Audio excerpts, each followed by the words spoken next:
নমস্কার বন্ধুরা, ইতিহাসের ইতিকথার নতুন পর্বে আপনাদের সকলকে স্বাগত। লক্ষ্মী পূজা বাঙালি গৃহস্থ বাড়ির নিত্য পূজা। প্রত্যেক বৃহস্পতিবারে মায়ের সাপ্তাহিক পুজো হয়ে থাকে। দেবী লক্ষ্মী হলেন জগৎ সংসারের সুখ, শান্তি, ঐশ্বর্য, সমৃদ্ধির দেবী। আজকের পর্বে আমরা পৌষ মাসে লক্ষ্মী পুজোর ব্রত কথা শুনে নেব। পৌষ মাসে শুক্লপক্ষের বৃহস্পতিবার বাড়িতে আলপনা দিয়ে লক্ষ্মী পুজো করার নিয়ম রয়েছে। পৌষ মাসে লক্ষ্মী পুজো করার জন্য আমাদের যে উপকরণগুলি প্রয়োজন হবে সেগুলি হলো ঘট, গঙ্গাজল, আমের ডাল, ডাব, সিঁদুর, পান, সুপারি, আতপ চাল, 4টি নৈবেদ্য, একটি পাত্রে লক্ষ্মীর, বিষ্ণু, কুবের আর ইন্দ্রের 4টি নৈবেদ্য করতে হবে। মিষ্টি ও ফল প্রয়োজন হবে।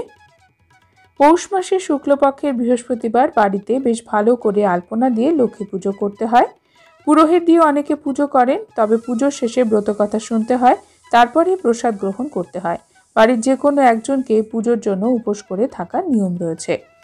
যে রমণীরা পৌষ মাসে লক্ষ্মী পুজো করে সংসারে তাদের কিছু অভাব থাকে না।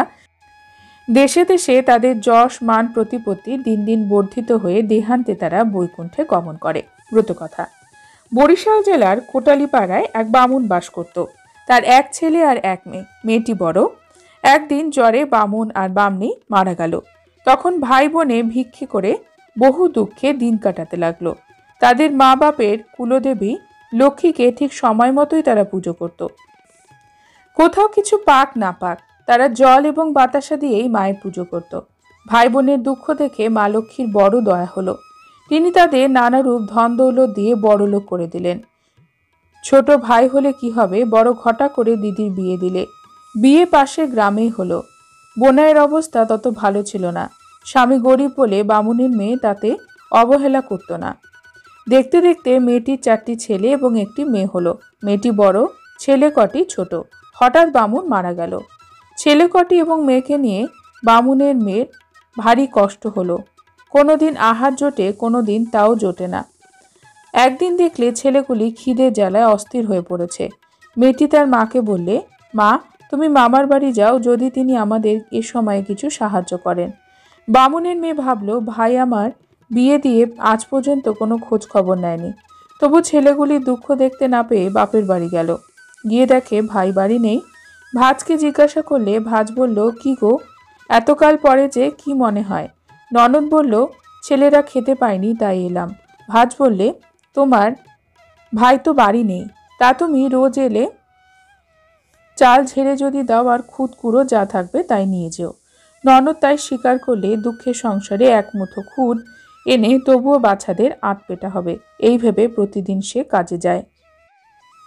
একদিন শুধু খুদ সেদ্ধ ভাইগুলি খেতে পারে না। তাই দেখে বড় মেয়েটি বললে, মা, তরকারি অভাবে ভাইগুলি খেতে পারে না, তা মামির কাছ থেকে একটু তরকারি চেয়ে আনবে। বামুন কন্যা তার ভাজের কাছে সে কথা বললে ভাজ বললে, তরকারি নেই। ননদ বললে, যদি দুটি লাউ পাতা দাও তাহলে রাধি। ভাজ বললে, ওরে বাবা, ও কি দেওয়া যায়? তোমার ভাই যে সব পাতা গুনে রেখেছে, যদি তোমার ভাই টের পায় তাহলে আমার রক্ষে থাকবে না। বামনি আর কিছুই বলল না। এইভাবে 2 দিন গেল। 3 দিনের দিন ভাজ বললে, তুমি আজ এত তাড়াতাড়ি বাড়ি যাচ্ছ কেন? আমার মাথার উকুন বেছে দাও দেখি, তোমায় গোটা কতক লাউ পাতা দেব। ননদ বললে, ভাই, আজ থাক, কাল বেছে দেব, আজ লক্ষ্মীবার, উকুন বাঁচতে নেই। বেলাও হয়েছে, ছেলেগুলি খিদেই ছটপট করছে। ভাজ আর যায় কোথা? তেলে বেগুনে জ্বলে উঠে বলল, বটে, নিজের বেলায় খুব বোঝো, ভাইয়ের মঙ্গল অমঙ্গল বুঝতে পারো না। আজ লক্ষ্মীবার, খুদ নিয়ে যাচ্ছ কি বলে? এই বলে তার আঁচল থেকে সব খুদগুলো কেড়ে নিল। ভাজের কাণ্ড থেকে ননদ হাপুস নয়নে কাঁদতে কাঁদতে চলে গেল। যেতে যেতে ভাবলে, আরে কষ্ট সহ্য হয় না। আজ সামনে যাই পাবো তাই নিয়ে বাড়ি যাব। বিধাতার কি বিচিত্র লীলা। দেখতে দেখতে যেতে যেতে একটি মরা সাপ পড়ে আছে সে দেখল। সে সাপটি আঁচলে বেঁধে বাড়ি ফিরে এলো। কাউকে কিছু না বলে সেটাকে হাঁড়িতে করে ফোটাতে লাগলো। যতই জাল দেয় তত সোনার ফেনা ওঠে। দেখতে দেখতে সব ঘর সোনায় ফেনাতে ভর্তি হয়ে গেল। বামনি ছেলেকে নিয়ে সেই সোনার ফেনা দোকানে পাঠিয়ে দিলে এবং তা বিক্রি করে ছেলে অনেক টাকা এনে মাকে দিল। বামনি সেই টাকা দিয়ে সংসারের জিনিসপত্র কিনে আনলে। সেদিন লক্ষ্মীবার ছিল, খুব ঘটা করে লক্ষ্মী পুজো করলে আর পাড়াপড়শিদের প্রসাদ দিলে। দেখতে দেখতে তারা রাজার মতো চকমিলান গাড়ি বাড়ি পালকি ডিঙ্গি হাতি ঘোড়া লোকজন দাসদাসী সৈন্য সামন্ত করলে। বড় মেয়ার ছেলেদের বিয়ে দিলে। এখন তাদের সে কষ্ট আর নেই।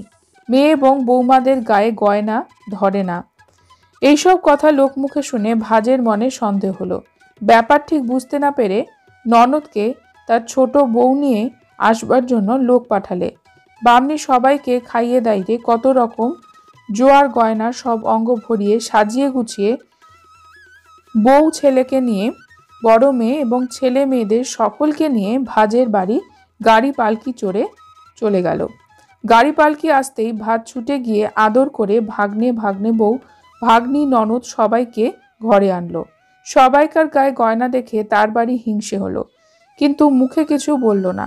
খুব আদর যত্ন করতে লাগলো। রূপার থালা এবং সোনার বাটিতে করে খেতে দিলে।